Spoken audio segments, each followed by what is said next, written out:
Hello everyone, in today's video we're going to be taking a look at emergencies during flight. So this particular emergency is going to be an engine failure.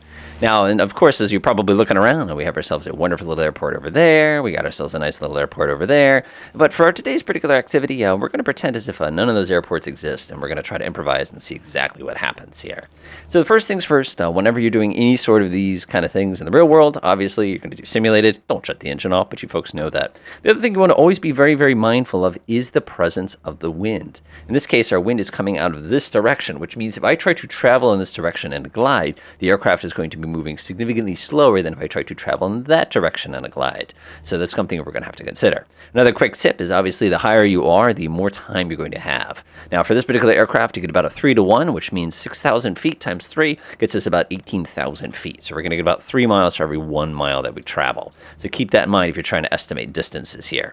Obviously, when you fly too, always make sure you plan in such a way that you have somewhere to go in the event that you have an engine failure. Speaking of engine failures, I knew we should put more than $5 in. All right, pick your plan immediately. So looking around, there's a really nice highway. It looks like there's an airport over there. Let's try to see if we can get to that airport first. So I'm going to go ahead and kill my automatic pilot. I'm going to push the nose over, and we're going to trim the aircraft for 60 knots. If you let the nose come down too much, you're going to be giving up distance. If you pull the nose up too much, you're also going to be giving up distance because you're going to be losing a lot of energy. Lift that nose up just a little bit, and we're going to go see what we can do here. All right, it looks to me like that airport is reachable, despite the fact that we have a pretty strong tailwind here. So I'm going to go ahead and trim the aircraft for 60 knots. And that's a little slow, a little fast, I should say. So trim it a little bit more.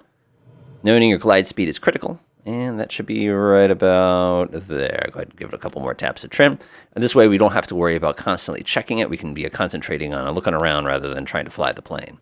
All right, so let's see what we got here. So the wind is at my back. We have this airport over here, which looks pretty safe. We also have this major highway here. Now, if we were a little bit further away, obviously, we'd want to pick something. We've also got this nice-looking bridge right behind us, a couple bridges. Obviously, the downside with the bridges always is you can't land on them safely because of those giant green signs, at least in the U.S. Looking right below us, we have a pretty solid-looking highway. Remember, our wind is coming from 240, which is that direction. So if we wanted to try to stick it on onto a highway, actually, this highway would be the best, except for the fact it's got that really big bridge right there. It's actually got 3. So that's going to mean we're going to get stuck in this section of the highway instead. And it's doable, at least at this altitude, but that's going to be pretty messy.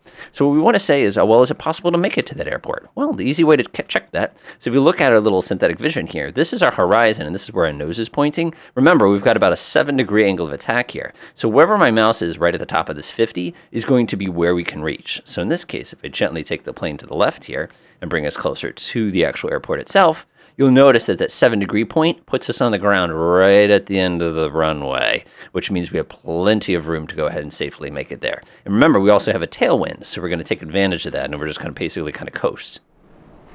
So when you've got an engine out like this, try to stay as close as possible to the object that you're interested in actually interacting with. Another thing you want to keep in mind too is that you use as little movement on the controls as you can. Every time you use movement on the controls, you're creating drag on the airplane, so keep that in mind.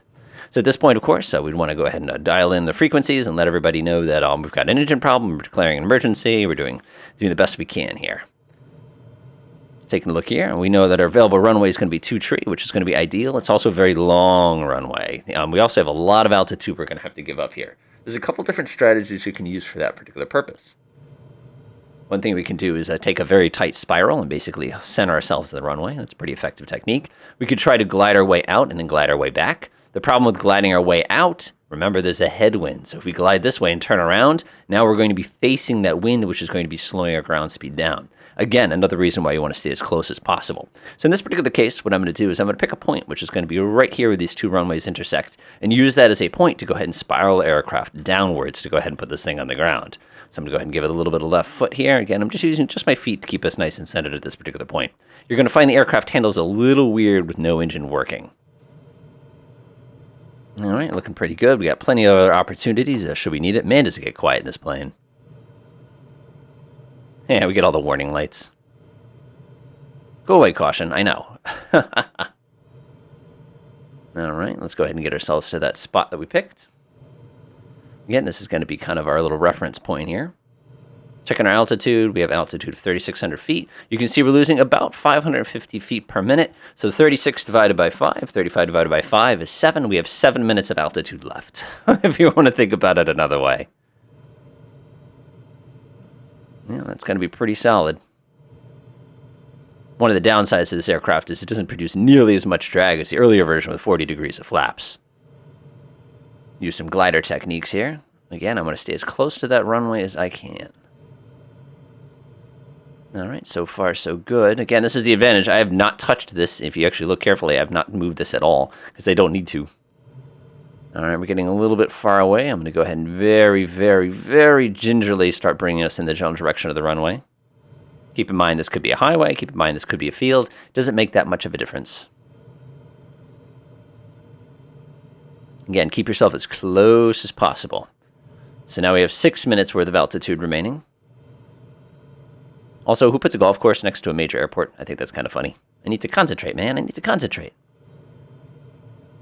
All right. So now what we're going to do is we're going to go ahead and bring this aircraft downwards. Now, each time we spiral, if you do a standard 2-minute turn that's 2 minutes out of this, we lose 1,000 feet per rotation here. So we'd have to be very, very, very, very cautious. Go ahead and put it right there. That's a little too much. We're going to hold it right there. That'll get us about 2 minutes per rotation. And in 2 minutes, notice my vertical speed has spiked, and I'm starting to descend even quicker. So by the end of my second spiral here, I will have run out of room. So it's going to put me in a really bad spot. But we're going to go ahead and hold it in anyway, and that should get us just low enough to the ground. Notice as I turn more, we start to pick up a little bit of speed, so you have to pull the nose back just a tiny bit. Nice and easy, nice and easy. Keep it right around 60 knots. Remember, at any time we can abort and go the other direction. We could also try to land in the golf course, which seems kind of dangerous to me. Go ahead. Now, this turn is far too steep, and I'm losing speed too quickly. There we go. Again, you've got to stay on top of your airspeed this entire descent. Now, the interesting thing is this aircraft has electric flaps. If for some reason our battery systems died, we'd have to do basically a no flapper, which is a tremendously challenging, especially when you don't have all this extra drag. All right, we're going to start bringing the nose down just a little bit. Nice. We lost exactly as much altitude as I was hoping we'd lose. So that puts us about 800 feet above traffic pattern altitude here, but that's okay. Remember, don't deploy flaps in gear until you know you're pretty much committed to the landing, and I feel like I'm drifting a little too far out here, so I'm actually going to bring myself a little bit closer. There we go. And everything seems to be going okay so far. No engine, no problem, right? Now try doing this in a jet. All right, I'm going to deploy my first notch of flaps. I need a little extra drag. Now the nice thing is, since we're in the range of reversal here, any drag we add is just going to prevent us from accelerating, which is going to be awesome. I'm going to go ahead and bring us around here. Go ahead and bring in my next notch of flaps. Next notch of flaps. And now my flaps are all the way down. Go ahead and push the nose over. I am committed to this landing. Keep in mind, you can overspeed the flaps and give yourself new problems if you go beyond the 85 knots there. Looks pretty good, looks pretty good. I'm not going for the 2-3 here. I'm just going for wherever I can put this thing safely on the ground. That's it. I can't go any steeper than this. We'll go ahead and slip the plane. Nose down a little bit. Save your energy into the last moment. All right, looks good. I'm going to go ahead and retract my flaps. And we're just going to gently put it down on the back tires. And then the engine finally stops. Boy.